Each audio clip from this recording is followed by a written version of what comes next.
How's everyone doing here at 2021 SEMA? Back, we're talking with amazing folks that get to sit next to me here at this left seat, and one of those folks is this guy right here, and you know him, he's Brent.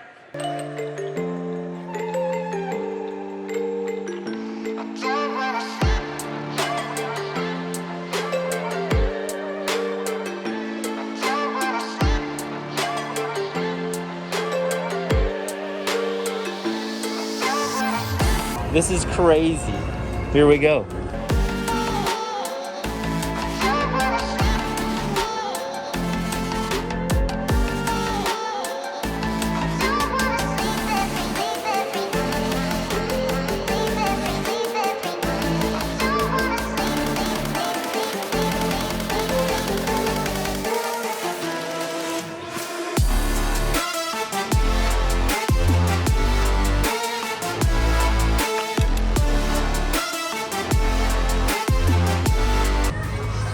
All right, so Kyle's showing me around. He's been here for a few hours.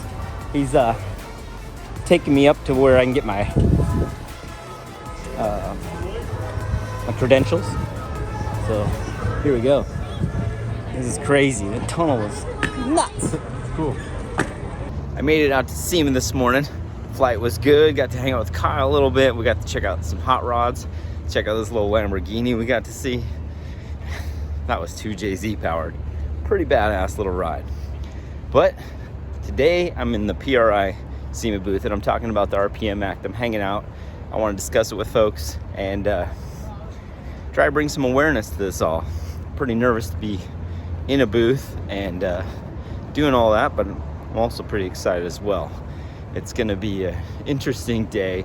I hope to meet a lot of people, bring a lot of awareness, and try to start making some big change. I really want to see this all live and thrive and people do what they love, because that's what we're here to do. So only got this one little life, you know. So here we go, right? Look at all this. Whew, this is gonna be exciting. All right, guys, let's do SEMA. Hold on tight.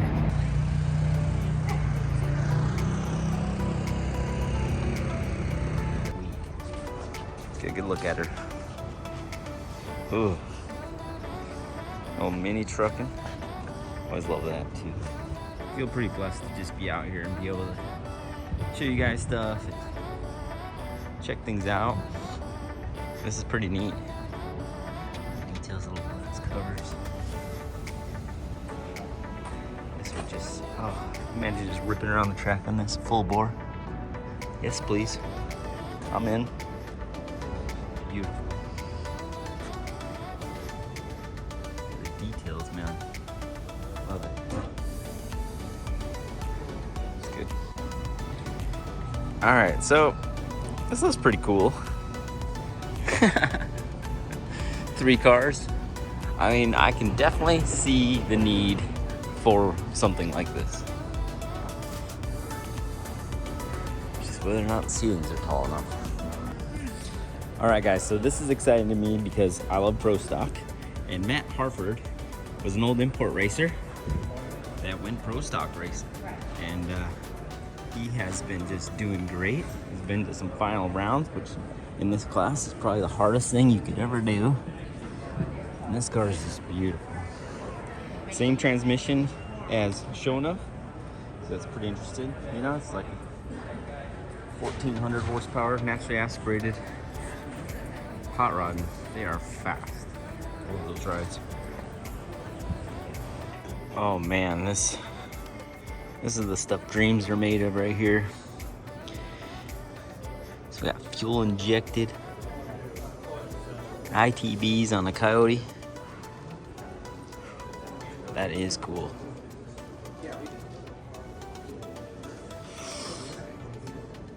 So you can see it's race purpose. Roll cage. No plates. Beautiful ride.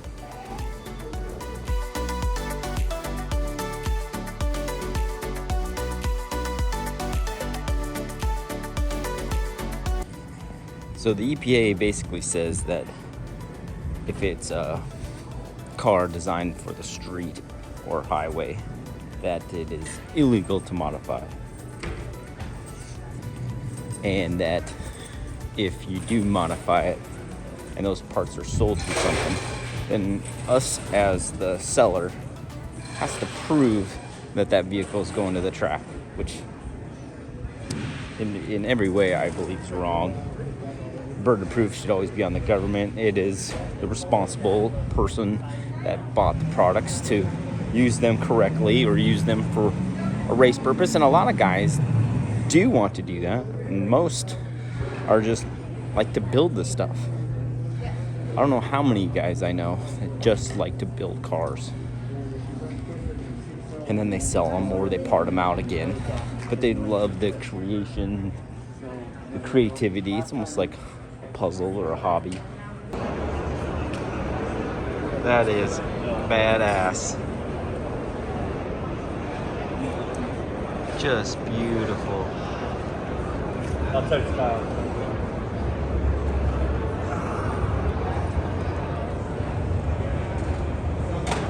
Oh my goodness, look at this.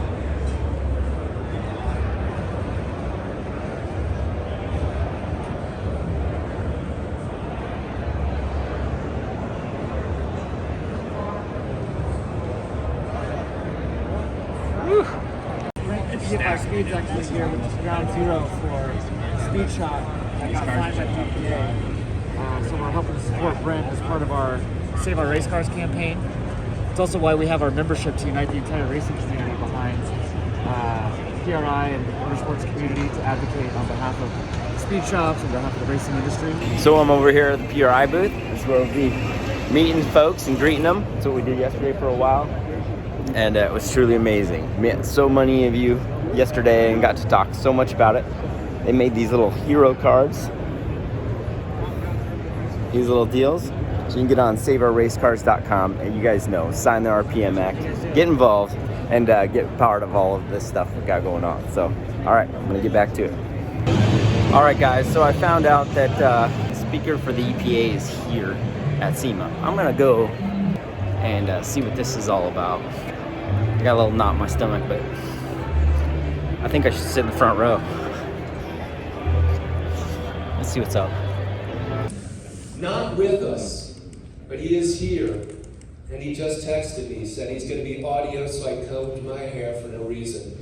This is Evan Belzer. Evan's been a friend to SEMA. He's the Deputy Director of the Air Enforcement Division of the US EPA. And last but not least is Peter Tridy. He's the SEMA Director of Emissions Compliance with the SEMA Garage. My name's Dave Goach. I'm SEMA's General Counsel. As I said, my role is just to facilitate these gentlemen in their conversations. Really the goal, it's important to show what we're doing here, to find ways to work together. If we're able to collaborate, we should collaborate. We should find common ground, work together. In my opinion, it makes it easier to then address the issues when we don't agree and to find solutions, or at least at a minimum narrow the gap between our differences. As a little bit of background or foundation, there's a section in California statute, Vehicle Code Section 27156, which basically states that it's illegal to modify any vehicle with respect to the powertrain in a way that might reduce the effectiveness of the emission control system or cause the vehicle to not meet its emission standards. However, there's also in that same section provision that if you get the modification exempted by the state board, if the state board makes a finding that the modification will not do either of those two things, then it's exempted from this prohibition. So you'll notice when we talk about our aftermarket parts program, we're pretty careful not to use the word certification, because we don't actually certify aftermarket parts, we exempt them. And there is a difference between those two terms, and we try to keep that clear. So I'm going to be the mirror image of what Alan was talking about. I represent enforcement at the Air Resources Board. And our goal is to achieve compliance in these programs. We know that it's your investments, industry's work, that actually does the heavy lifting of cleaning the air. That's why we exist. We appreciate your industry and the work that you do, that's great. Our job is to clean the air for people. And we, as part of implementing our enforcement program, want to make sure that we're creating a level playing field for industry. Across all of our programs in 2020, we conducted something like 18,000 inspections. We issued 1,500 citations. You can see it's a little less than 10%. We collected $22 million in penalties from 959 different cases, large and small, across all of our programs. And that's just routine work. We also have cases like the Daimler defeat device case recently. That was something like $285 million in California alone, and more than $1 billion, $1.5 billion nationwide. It does not pay to cheat. Vehicles and engines that are sold in California need to be certified before they can be sold. Vehicles cannot be tampered with. And that means if you're putting on a performance part that impacts emissions, that's tampering unless it's been exempted. So we're looking at it from the opposite side that Alan's group does. They want you to complete forms, do testing, all that stuff. And we want to make sure that you've done that because we don't want vehicles being tampered with. Specialty equipment is illegal in California unless it has an executive order or it's used in racing vehicles or vehicles that are not registered for use on the state highway system. State highways is something that's very broad. It does not just mean you're driving on a freeway. It means pretty much any public roadway, any public park, or off-road, so it's very broad. And we enforce against any manufacturer, wholesaler, distributor, dealer, installer, retailer, or repair shop or facility if they offered for sale or sold an uncertified vehicle, an illegally modified vehicle, or an illegal part. Or if they installed an illegal part on an emissions-controlled vehicle that is operated on a public highway. And this next point I'm going to make is really important. It doesn't matter why this happened, it just matters that it did happen. So violations occur regardless of intent. This isn't about what you meant to do, this is just about what happens. We're really trying to work with SEMA and others in the industry to try to make sure that our programs are understood by industry because our goal is compliance. We don't want to do enforcement against anybody. We will do it and we're good at it. And why do we care? Well, both a CARB study we did in-house a few years ago suggested about 2% of the vehicles on the road in California were tampered. This is prior to the new smog check requirements that have been put in place. And it results in about 25 excess tons of emissions per day. Another way of looking at this is in the study that EPA did, that Evan will probably talk about, they did a few years ago, found about the same tamper rate in a smaller set of vehicles, but it was for delete kits on diesel vehicles in the like 7,500 pound range. So this is not a trivial thing. We actually think it's getting a lot better because of the smog check program, but this is something we care about a lot because CARB spends billions of dollars now every year, at least over $1 billion almost every year on incentives, trying to clean up additional emission sources so we can meet air quality requirements that are established for us by the federal government because we're not meeting them right now. So we're trying to do everything we can to ensure compliance. So we have a program framework. Pre-controlled vehicles are not regulated. This means if the vehicle didn't have any emissions control equipment, you can do pretty much whatever you want with it. And you see that outside, a lot of the old like 1940s, 1950s cars. That's great. Totally supportive of that. Racing vehicles, if they're not registered, we consider them to be competition vehicles, and you can pretty much do what you want with that. You just can't drive them on the public highways. Trailer them to a closed course and have at it. That's what they're for. We can see if a vehicle does not have a standard onboard diagnostic tune on the vehicle. They're flagging those vehicles that they're not passing smog check, and so realistically that means people are like fixing their cars, bringing them back, fine. There have been something like 600 vehicles that have been flagged since July. Most of them just end up going back to an OE to get a factory tune put on it, which is fine to pass smog check. What retailers, distributors, that whole long list of regulated entities, what they can do to help stay out of our crosshairs. So I'm just going to go over very briefly some of the processes that you can do to help ensure that what you're doing is compliant.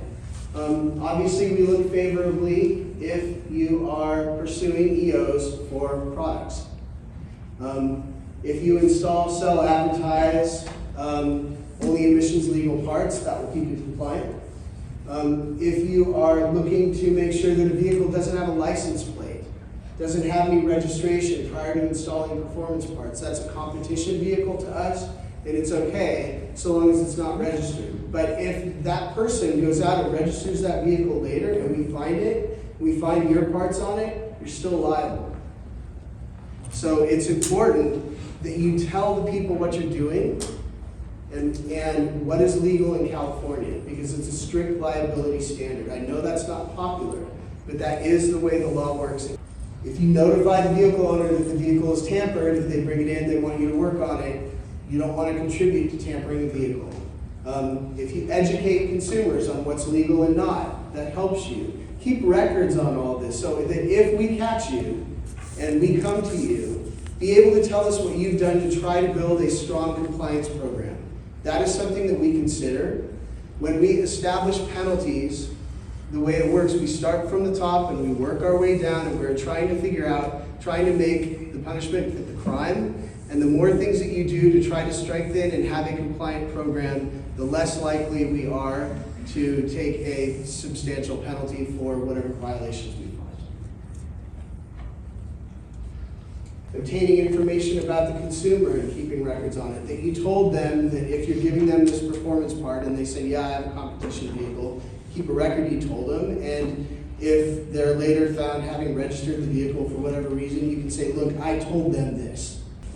Having a robust training program for sales, marketing, and shipping staff, keeping track of sales or installation of products without a CARB, and making sure they're only going to true racing applications. These are kind of things that can help. It's all documented in our compliance advisory. If you have questions about this, we'd be happy to talk with you about it offline. In terms of penalties, penalties are now updated a few years ago, $37,500 per vehicle per violation. $37,500 per vehicle per violation. And it increases with inflation every year. As far as the enforcement process, this is fundamentally a legal process. We go through a great deal of effort to make sure that we understand how many violations there were in terms of the parts that were sold illegally. We issue a notice of violation that we talk with the violators so we understand the individual facts and circumstances of the case. We start with maximum penalties that are established by state law, and we negotiate our way down.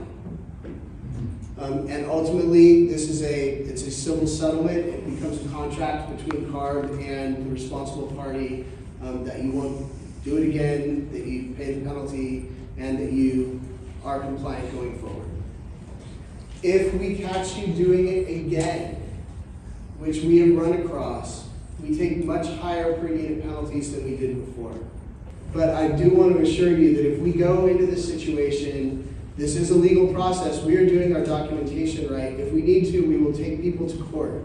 We want, the whole racing culture started in California in a lot of ways. And we recognize that. We actually value that. A lot of people who work in the vehicle parts world at CARB come from people who care a lot about vehicles in this industry. But while we acknowledge the racing and aftermarket parts culture, and while we're trying to push people into selling compliant products, we are looking for that small number of people who are actually non-compliant, and we find them all the time. So what we would like is that you go through Alan's process, that if you're selling performance parts to true racing vehicles, make sure you're actually selling them for true racing purposes in California, and educate your consumers on this. The whole point is to help the consumers, help the people you're selling to, help each of you. Everyone's part of the compliance chain to make sure all of this works. And that'll help ensure that we get the air quality benefits we need in California, and it will help ensure a robust industry that you all enjoy, rely on, and obviously has a really strong and interesting culture here. I mean, this is a really interesting and vibrant place and a vibrant industry, and we'd like to keep it that way. But we'd like you to do it in a way that's consistent with clean air in California as well. But you flagged 600 vehicles. Yeah. So again, in my math, that's 0.015%. Now I know it's not absolutely linear, and there might be other factors, but it sounds like we have a pretty good industry. Actually, I agree with that. And what I would say from the EPA study as well, that when we looked at the specific focus on delete kits in California, the actual tamper rate was 4 times lower in California than in any other state in the United States. So, and some of the states had like 40 or 50%. We had like, it was like 1 point something. we won't go to other states. We just want to talk about the success of California. Let's stay in our lane here, Todd. Now through the magic, hopefully, of true audio, we're going to have Evan Belzer join us, and I'm going to be his advanced slide guy. Evan, are you there? I'm here, Dave. Hi, everybody. Evan Belzer, everybody. Thank you, Dave. Thanks, Mike, Alan, Todd, Peter. Sorry I'm not there in person, guys. But I'm hoping to do my part, which is to share with you the federal side of all this. And there's also a criminal enforcement program, but I'm on the civil side. And I'm going to make sure that you know what the law looks like and our practice looks like at the EPA. It's very different than in California. And so what you're not going to see is a part certification program, exemptions. Rather, what I'm going to describe here is a policy we just updated last year. It needed an update after 40-something years since the previous one. And it is a policy that describes how it is the EPA is going to handle itself in the course of our investigations and casework. And how we're going to exercise discretion in a way that's going to keep us consistent nationally and focus on air pollution. I'm not going to go into detail on what we found, except to say that we've been diligently enforcing for tampering and defeat device manufacture and sale for several years now, and we found a lot of it. We've resolved more than 100 civil enforcement cases. So the tampering policy, next slide, Dave, is, like I said, direction for EPA personnel. So this is all 10 EPA regions and the personnel here at headquarters, legal and technical experts in air pollution control, and we want to make sure that they all are operating as consistently as possible. We also want to move efficiently, and so this helps to routinize some of the decision making along the way. We're making it public, it's not a private policy, and to help you all, the aftermarket parts and service industries, avoid being the subject of an EPA enforcement action. Next slide. What it is not is also important to emphasize right from the start. This is not a regulation. So this policy I'm going to describe does not create any obligation on anyone to do anything in particular. It's not a parts certification program. We don't pre-approve parts under the tampering policy. It's also not an interpretation of what's legal and what's not. So we're not dividing the world into legal and not legal. To be a violation of the Federal Clean Air Act. One is on defeat devices, and the prohibitions are for any person to manufacture, sell, offer to sell, or install. And next slide. Also a prohibition of tampering, which is also for any person to actually remove or render inoperative an element of design that's there to control air pollution. So I'm paraphrasing, but there you have it. Next slide. Again, I'm here from the Civil Enforcement Program, but it's important to note for you all that there are criminal prohibitions in the Clean Air Act, namely the one here, which is the one that makes it a crime to knowingly falsify, tamper with, render inaccurate, or fail to install any monitoring. Well, the meeting was just getting good with Evan, but I've got an interview at 4, and it's 10 minutes till, so I stayed every second I could. How's everyone doing here at 2021 SEMA? You guys getting your steps in? We're having a great time. We're here at Central Stage. My name's Lorette Nickel, and I am so thrilled, so happy to be back. We're talking with amazing folks that get to sit next to me here at this left seat, and one of those folks is this guy right here, and you know him. He's Brent Leavestad, and he owns a PFI speed shop and also a YouTube channel. Yeah. And you know what? This man right here, he's fighting the government. What the heck is going on? So you, as a small business, you have been fined by the EPA, the Environmental Protection Agency, and they've got it wrong. They've got it wrong, that's for sure. So talk to us about how this whole thing started.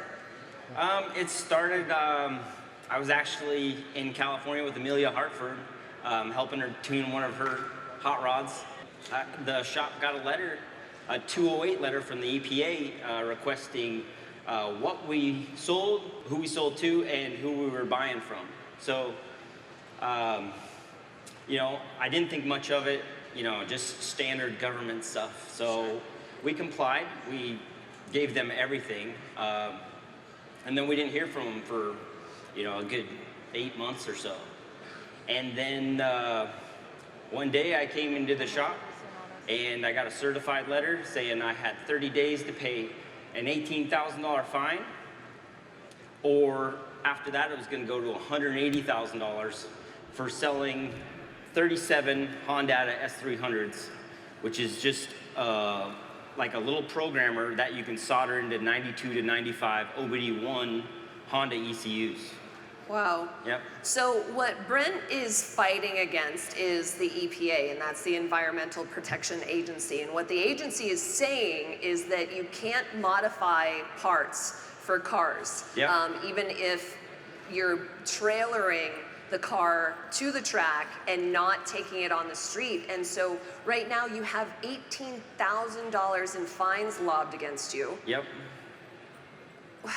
How did this whole thing go so wrong within the government? And you know, of course we can say, well, it's the government, but how, do you know why this went so wrong? I really believe there's something with education and knowing what we're doing. They considered what I was selling a defeat device, and I knowingly sold a defeat device is what their angle is. Right. We use them in race cars. It's how we're able to put turbochargers on and different bigger injectors and make the cars actually work. We race them at the track, and I've proved that all the ones I've sold were to guys that race them at tracks. So, you know, I'm still battling it out. The case is not over with. We're in mediation, and I'm really hoping we can beat it, because it's huge for this entire industry that we do beat this. It's very important for all of us. Because if we don't, it affects every single booth in this building. It is so important that we are paying attention to what we're all doing. Make sure that we're selling stuff to guys that, you know, they're gonna build race cars with these parts, that they are keeping it off the street. And then we support our racetracks. Racetracks are disappearing so fast, and it is so important that we give back to that. They really work hard for all of us, and we've really got to stand up. I mean, it's time for us all as an industry to stand up and take charge of what we're doing. Yeah. It's really important. Yeah, for sure. And this isn't right what the EPA is doing, and especially lobbying these fines, $18,000 18 grand against you that could move up to $180,000. Yeah. And you know, this is happening to so many small businesses where they can't afford the fines, they can't afford the lawyers. The racing industry is in jeopardy here, guys, but there is something that we can do. If we go to saveourracecars.com, there's ways that we can save the tracks, save the small businesses. What else can we do? PRI is starting a membership program as well. Go to the booth, get involved. You know, SEMA and PRI have been supporting, you know, the corporations, the businesses. Well, now it's time as individuals we come into this as people. Just like the NRA and the gun activists, you know, we need to come in with masses of people and say, hey, it's not just the corporations. This is a community. This is all of us. So we need to stand up, get involved with PRI, get involved with SEMA, and your local congressmen, your local governments. Keep it off the streets. Let's be legit with all of this, and bring the racetracks back, and make this all just rock. I mean, it's super important. I mean, this is what we do. This is our community. We love it. How long have you been fighting this? I've started fighting this in about the end of May. So it has definitely been drawn out, and it's going and going. I've got a great attorney working on it, and we're trying to beat it. You must be exhausted. It's wild. Yeah. It is wild, but par for the course, I guess. I feel like my platform was given to me by God for a reason, and if this is the reason, then I'm gonna stand up for it all, because this is my life and ours. Yeah. Yeah. Is there anything we can do to support you? Can we write letters? I think the important thing to support me is to support everybody here and the shops and getting the word out. I think if we can protect the next shop and the next shop and the next shop, and we're all doing business correctly and we know what we need to do, it gives them nothing to fine anybody for or take away anything from anybody. So it's all of us together, working together to really make it work. Yeah. And you have a YouTube channel. Yeah. Can you talk to us about that? Yeah, PFI Speed. I love to make people's hot rods work, their little race cars. They'll come in with all kinds of problems, and I'll work through the problems and solve it all, and usually leave like a big end goal, or I'm out racing with Cleves McFarland or other friends, and we're having a good time, and we're showing everybody the joy and positive side of this, the community, the camaraderie, the brotherhood, and what this is all really about. And that's why we do this. Yeah. We love the tech side. We love building stuff and crafting stuff and showing them what we're about, and then to do it with your friends. I mean, what a better way to live. They're trying to ban our alternative fuels, E85s and other things. We got to work together to bring that up and show how clean fuels can be, because there are clean fuels. There are clean ways to do this. I'm not against EVs. I love the technology, but to be diversified in the whole thing, it's also important and a lot of fun. Yeah. Yeah, it's cool. Is there anything else that you think is really important for everybody to know that I haven't asked? Oh man, I think everybody needs to step back and see what this life is. It's really a blessing that we all get to do this together and be such a cool deal, right? I mean, this is awesome, right? Yeah. So good. Yeah, it's so good. We just want to motivate everybody and also educate and let you know that this could actually happen to you. And sometimes it's scary, because a lot of times people sit back and they're like, well, that's not going to happen to me. And you complied, right? You did everything that you were asked to do, and this is what's happening. So if we can educate everybody and let them know that we have to put a stop to this, that's so important. We can go to saveourracecars.com so that government power just comes to a stop. That overreach needs to be chopped. We need to stop. This is our race cars. This is what we do. This is our livelihoods, businesses. So many people rely on every facet of it. I mean, it's just a domino effect. I've talked to many about it, this whole week, and it is so important that we all just do our parts and do something great. Yep. And how has this whole SEMA show been for you? It's been amazing. Yeah. I mean, the support's incredible. The support's incredible. I've talked to so many folks about this. This has concerned so many since it happened to me, and it's so, everyone wants to know what they can do, and it really is education right now and awareness to those that aren't in our industry, that aren't part of all of this. Going to your local churches and telling everybody, or anywhere you're at, whatever you're into, letting people know what's going on and how important it really is to stand up. Yep. That's where we're at. And that's what you're doing, and it is an honor to have you in the seat beside me. Awesome. Thank you so much for your time. Ladies and gentlemen, this is the 2021 SEMA show, and of course, Brent Levestad right here. Thank you so much for your time, guys. We have more interviews coming up. Awesome. Thank you. Thank you, Brent.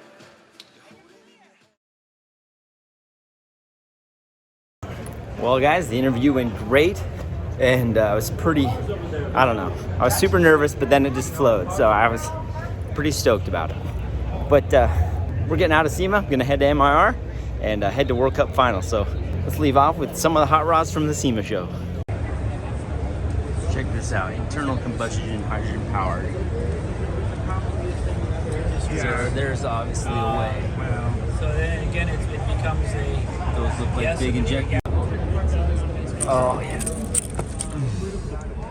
I'm inside the V8 right now. This is amazing. Check out the shifter. Tapped all this stuff. It's out the pedals. That's the first thing it is, put the clutch pedal in it. That's the first thing you did. Yeah, I couldn't resist. You had to. Well, actually, I customized the brake pedal to get rid of the ginormous automatic brake pedal pad. So you shaped it? Yeah. That is amazing.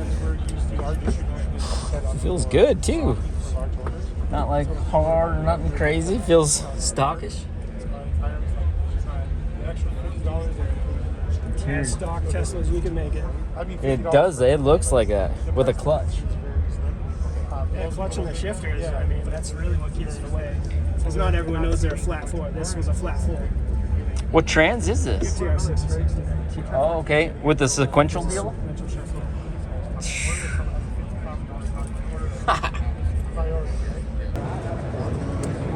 This is where the charge port used to be.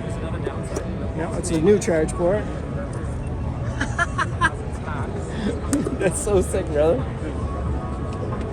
Tank battery. Wow. So is it lighter? It is lighter. I bet. It's a 5,000-pound car to start with. Yeah. I figured it'd be lighter. Battery's 1,200 pounds. All the wiring, all the motors. We haven't weighed it. We want to weigh it. We haven't. This one's not usually here. We customized this one. It's battery shut off. Those are the cool things, man. Gotta get the exhaust pipe from all the Tesla. Like I said, out the tip. Out the tip.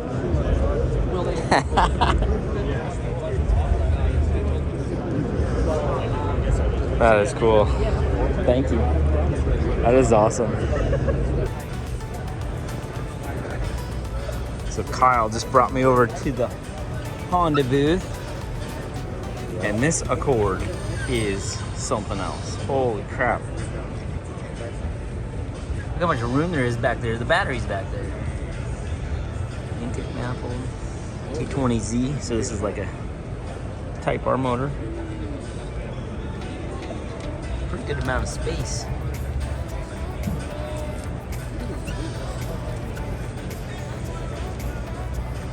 I'd love to try some new technology on this thing. Different tuning systems.